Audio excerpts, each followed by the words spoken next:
예, 안녕하세요. 예, 오늘은 또 저날짜 영상 올립니다. 5월 7일 목요일 오후 9시 54분입니다. 보자서는 뭐 어제랑 비슷합니다. 매번. 그렇죠. 달라진 게 없습니다. 그리고 또 지금 30만 원 방금 또 완료했습니다. 거래 내역은 10달러 더 팔아서 또 출금했고요.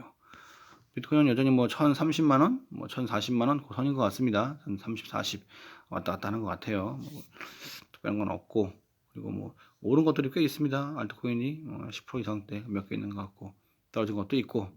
저희 크루스톨 이게 오늘 정도에는 뭐 상표도 아니다 얘기가 나올 줄 알았는데, 내일 나올려나 아니면 다음 주 넘어가려나 그래요. 저는 뭐 부담 없습니다.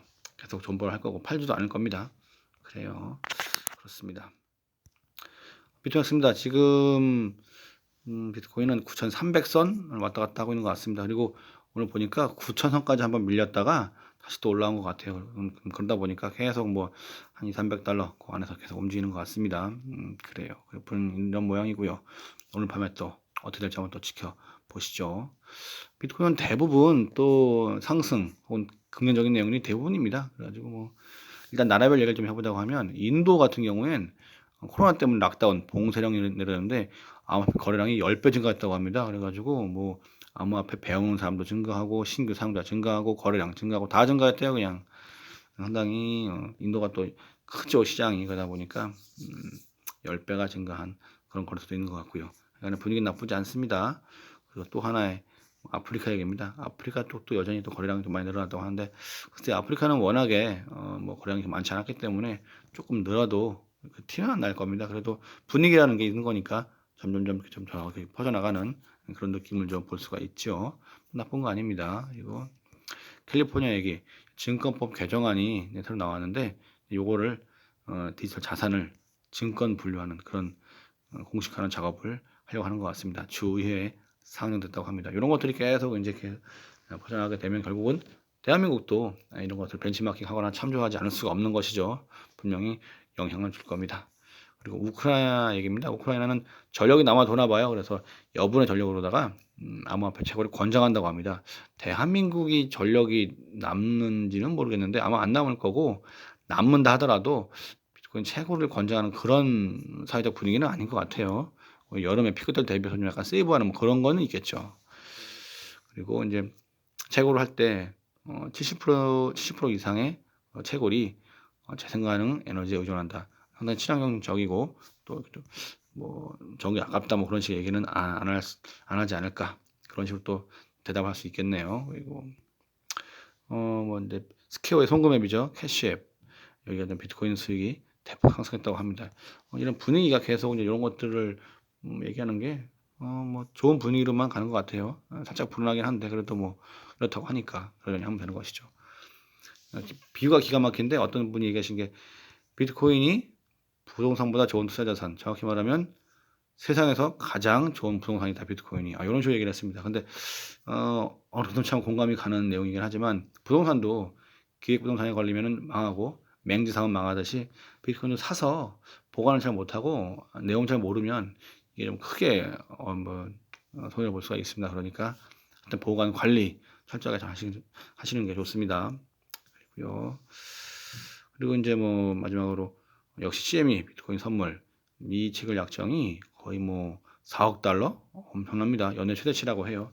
이런 것들이 또 이런 변동성 그런 것들 또 한번 또 기억 또 사람들한테 또 어필하는 것 같습니다. 약간 악재 얘기라고 하잖아요. 악재까지는 아니고 약간 좀 불안함, 그런 얘기죠. 좋지 않은 얘기들. 톱니 달러 약세 암호화폐 산업의 호재. 일단 톱니는 입을 여는 것 자체가 그게 악재입니다. 그래요. 그렇고 미국은 개인 투자자가 비트코인 파생 상품을 그것을 거래하는 게 좀 불가라고 합니다. 너무 제한적이라는 것이죠. 이게 좀 이런 제도가 좀 풀려야만 일반 개인도 투자를 이렇게 자유롭게 할 수 있을 텐데 말이죠. 그건 좀 많이 좀 아쉬운 것 같습니다. 언제 풀릴지는 아무도 모르지만 좀 현상은 그렇다라는 것이고요.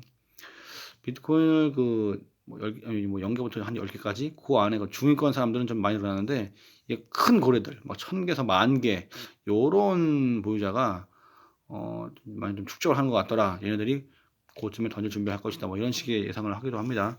많은 뭐 틀린 얘기 아니죠. 분명히 한번 던질 것 같기도 한데 언제 될지 아무도 모르는 겁니다. 그리고 뭐 다른 얘기인데 빗썸 얘기인데 실거래량이 글로벌 3위 국내 1위래요. 이게 맞는 거야? 맞게 계산한 건가 모르겠다. 그래요? 빗썸 안 들어간 지 꽤 됐는데 그렇구나. 그렇다고 합니다. 그리고 바이낸스의 이제 창업자 장풍 자오죠. 이제 맨날 얘기하는 피터 시프한테 뭐라 한마디 한 것 같은데 저는 그거보다도 이게 재밌습니다. 카르다노 에이다죠. 찰스 호킨스가 얘기를 하기를 2007년에 난 피터 시프를 알았다. 그 사람은 허구한 날 세계 경제가 끝났다라고 하늘 무너졌다고 하면서 금만의 세상을 구한다라고 하는 그런 사람이었다고 합니다. 그렇게 10년을 살았다고 하네요. 몰랐는데 그렇군요. 딱히 피터 시프는 이제 뭐 신경 안 써도 될 것 같습니다. 원래 그런 사람이라고 하게 되면. 마지막 얘기입니다. 가장 중요한 우한 폐렴 코로나 바이러스 얘기인데 국내에 이태원 게이 클럽 여기래. 근데 코로나 확진자가 나왔다고 합니다. 참 이게 여기가 좀 그래요. 여기가 이게 지금은 안 그런 것 같은데 아침에는 게이라고 나왔거든요. 이게 지금 그래가지고 이용자 2,000명에 동선이 뭐 수원, 성남, 뭐 강원도 다 다녀와가지고 게다가 지금 중요한 게 뭐냐면 여기가 이분들이 게이 쪽이다 보니까 성소수다 보니까 이게 뭐 커밍아웃이 안 된 상태예요. 근데 이게 뭐 알려지게 되면 본인들이 강제로 커밍아웃 되니까 더 숨어버릴 거라고. 이게 큰 문제입니다. 지금 이게 지금 방역이 좀 잘 되고 있는 그런 분위기인데 굉장히 좀 찬물을 껴안는 아마 좀 약간 전환점이 되는 그런 상황이 될 수 있을 것 같습니다. 굉장히 좀 위험한 상황이죠. 근데 이럴 때도 꼭 클럽을 가야 되나 싶긴 한데 좀 그래요. 근데 뭐 이렇다고 하니까 그렇구나 합니다. 근데 또 계속 코로나 바이러스는 주의를 해야겠죠. 이상입니다. 오늘도 뭐 수고하셨고요. 분위기 나쁜 것 같지 않은데 앞으로 이제 방암기 며칠 안 남았습니다. 방암기와 함께 더불어서 저희 크루스 코인도 잘 살아남았으면 좋겠습니다. 예, 오늘 하루도 수고하셨습니다. 감사합니다.